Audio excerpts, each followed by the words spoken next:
When along the path of life, we lose those familiar markers, hope can be our guide. When we lose those familiar markers, those events, those occasions, those rites of passage that we normally use to orient our life's journey, hope can be our guide. Only when we're so caught up in our own loss, like those strangers on the road to Emmaus, hope can be hard to recognize. The good news is that we don't travel alone. Today was supposed to be Children's Sunday, that annual celebration in which the children lead every aspect of our worship service, even offering their musical as the sermon for the morning. We look forward to it each year, not just because it's nice to hear a good sermon every once in a while, but because it has become an annual rite of passage, not just for our children, but for the rest of the congregation as well. Only this year, as with so many other things in our world right now, we had to postpone it. Sure, in the whole scheme of things, it's not the end of the world. We will try to reschedule it sometime for the fall, and even if not, there will undoubtedly be another Children's Sunday sometime down the road. And yet,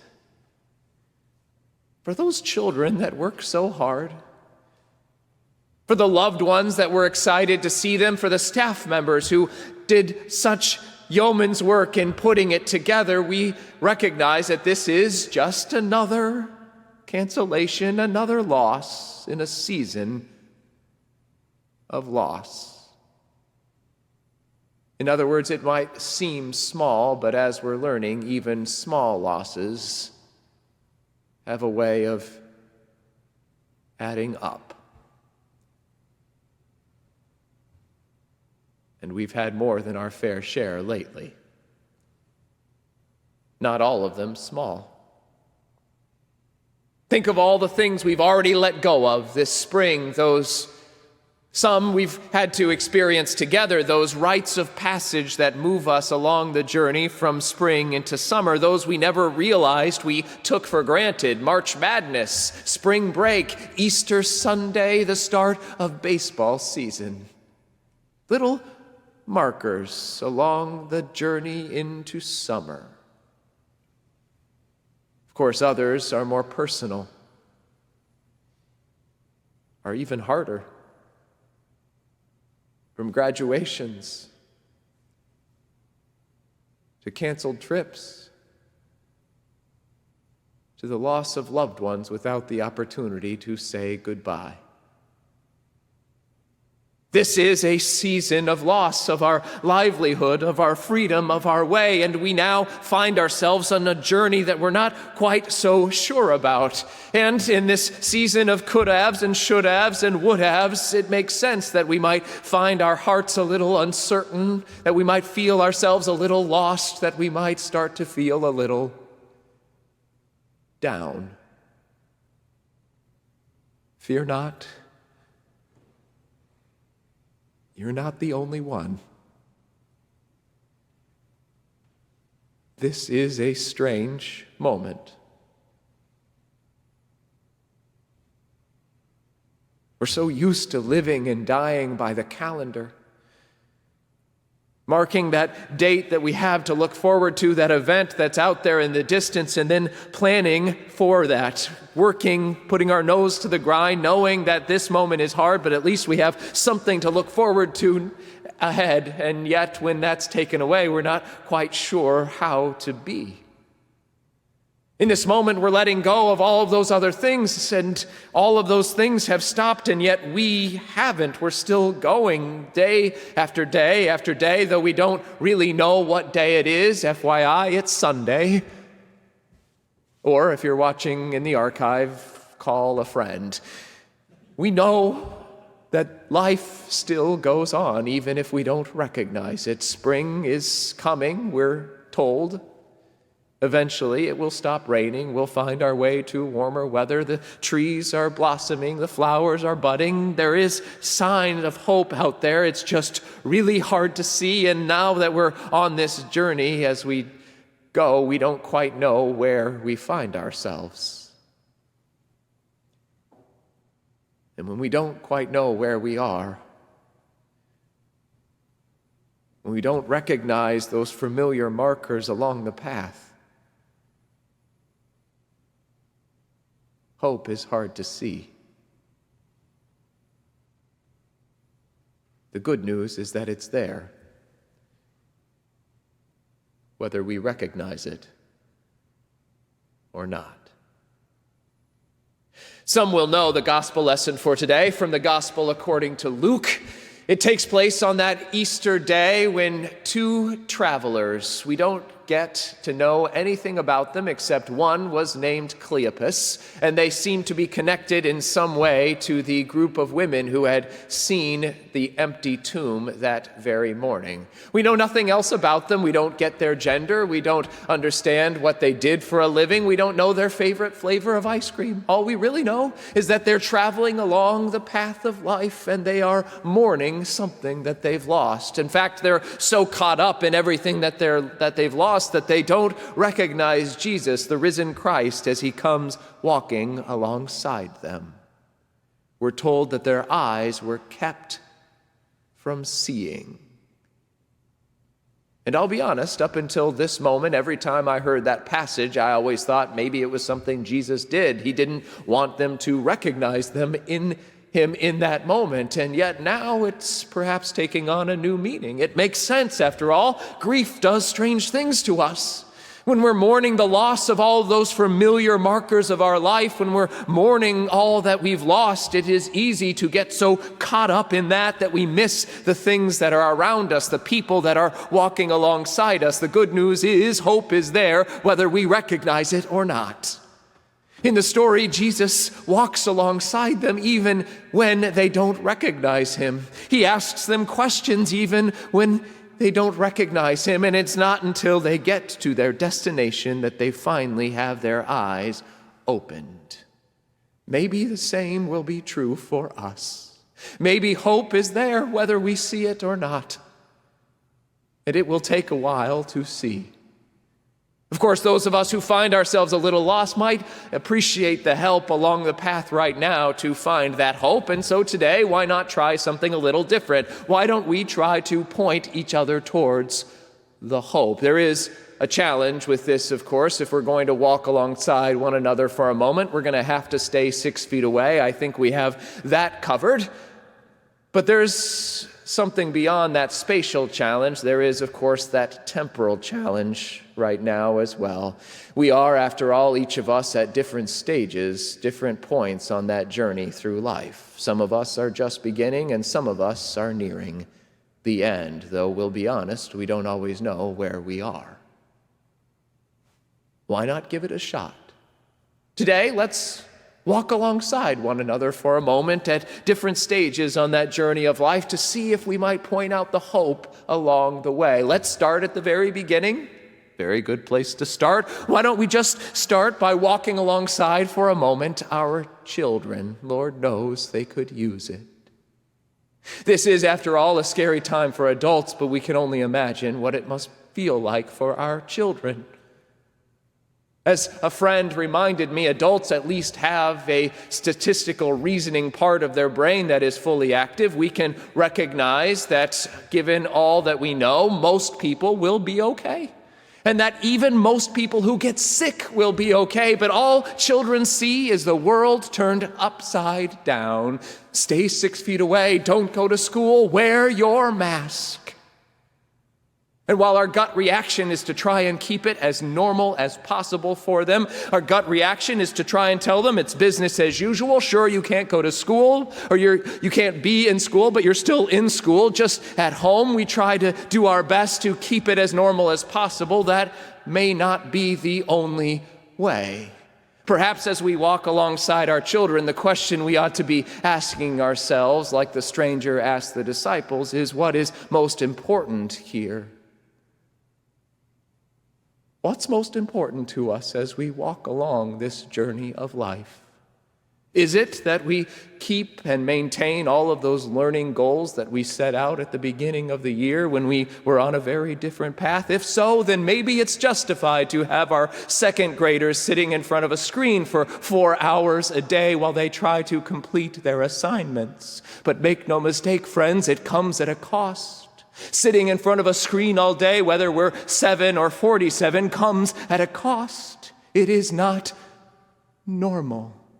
What is most important to us here? Sure, to be clear, giving our children some structure matters. Offering them some kind of guideline, some kind of framework to live within can provide certainty in the midst of uncertainty. But let us not pretend like this is normal, because it is not. And maybe by naming that this is not normal, we can relieve our children of the burden of having to pretend like it is. The truth is, we're never going to see the hope if we're looking for those familiar markers, because we're on a totally different journey now. Right now, we're someplace else, and maybe we ought to just start with the truth. Hope is grounded in truth. Let us just name that we're on a different journey, that we don't know the destination or how long this is going to take, that this is hard, but the good news is we don't have to face it alone.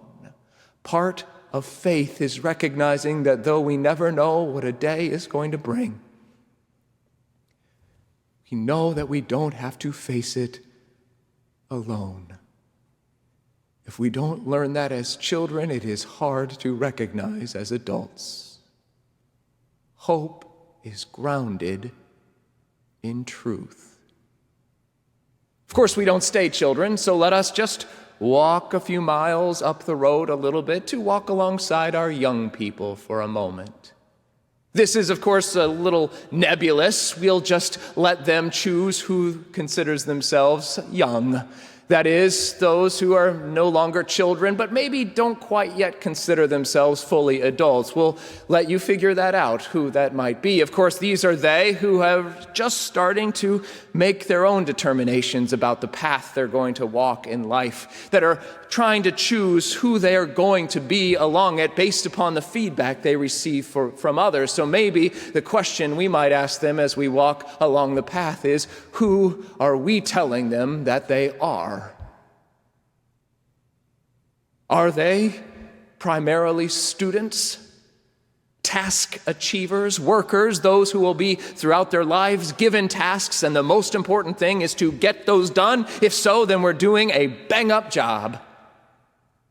But if they are more than that, and to be clear, as a people of faith, we believe that they are, then maybe we ought to help them see that. In other words, perhaps this moment, as Paula so eloquently put it in her children's time, is a moment to offer a little grace. Amazing grace, how sweet the sound that saved a wretch like me. A grace that reminds us that we matter not because of what we do, but because of who we are. Because what we do can go away and we still matter, as so many are finding out right now. Let us offer a little grace. Think of all that these young people have lost in this moment from those seniors who are trying their very best to figure out what it means to live the last part of their senior year without the things that normally come along with it. All of us have experienced loss, but so have they. Let us offer a little grace. Hope is grounded in truth, but it is cultivated in grace. So, walking alongside our children and our young, let us now walk a little further to the adults. Now, it does seem like the more we go through life, the fewer adults there actually are out there, but they are there if we're willing to look for them. Of course, the challenge with being an adult is that we have gotten set in our path. We're so used to one direction. We know how we're going. We know how we like it. We've developed a gait, a rhythm to life, and we sort of resent when it is taken away. In fact, we'll do everything we can to try and stay on the path we intended to begin with. But sometimes we can't. Maybe for the adults out there, this moment is a gift that is not usually given. Everything else has gone away. Everything else has paused for a moment. This is an opportunity to look back over the contours of our lives and to ask ourselves, is this the life we want to be living? If so, then we should keep doing it. But if not, then maybe this is an opportunity to change. In other words, perhaps the hope we can point our adults to is the hope that comes in freedom. Hope is grounded in truth. It is cultivated in grace, and it is realized in freedom. One of the gifts that God has given to us in this world is free will. The knowledge that though we can't always choose the path that we end up going down, we can choose how we will respond to it. We may not want to be in this moment, and some of us are working harder than we ever have before. Some, of course, have employers, those who are lucky enough to still have employers, who are taking full advantage of their employees' time at home. They imagine they don't have anything else to do, and so they're putting their nose to the grind. Maybe this is a moment to ask ourselves, is that how we want to spend our lives? And if not, to make a change. Hope is grounded in truth, cultivated in grace, and realized in freedom. We would be remiss, though, if we didn't take that final few steps down the road to walk alongside our older members for a moment. Now, we will definitely not fall into the trap of trying to classify who fits into older members. We're just going to assume they're above 16. These are they, though, who are carrying a unique kind of anxiety about this moment, as they are more susceptible to this virus than anyone else. We can imagine it's a moment of fright, of loneliness, when we can't see the people that we love, when we have to stay away from those we need. Maybe the hope we can offer you is a reminder that we still care, that we're praying for you, and that we love you. Hope is grounded in truth. It is cultivated in grace. It is realized in freedom, but it is expressed in love. But maybe you can offer us something in return as well, as we find ourselves, no matter where we are on that journey of life, a little scared in the moment. Maybe we can ask you to offer us a little perspective. No one gets to be an older adult without having experienced some hardships in life. Maybe you can remind us of what it's like to face them and how to get to the other side. Perhaps you can help us remember what it means to walk alongside one another in the good times and the bad. We could use your help as we send our love. Perhaps you can offer us some perspective. We could all use it about now. Friends, we're all at a different point of the journey of life. But none of us are walking this path alone. We don't know how much more we will have to give up, how many familiar markers we will see go away. We won't even see it all before this is all over. But we do know this, that none of us travel alone.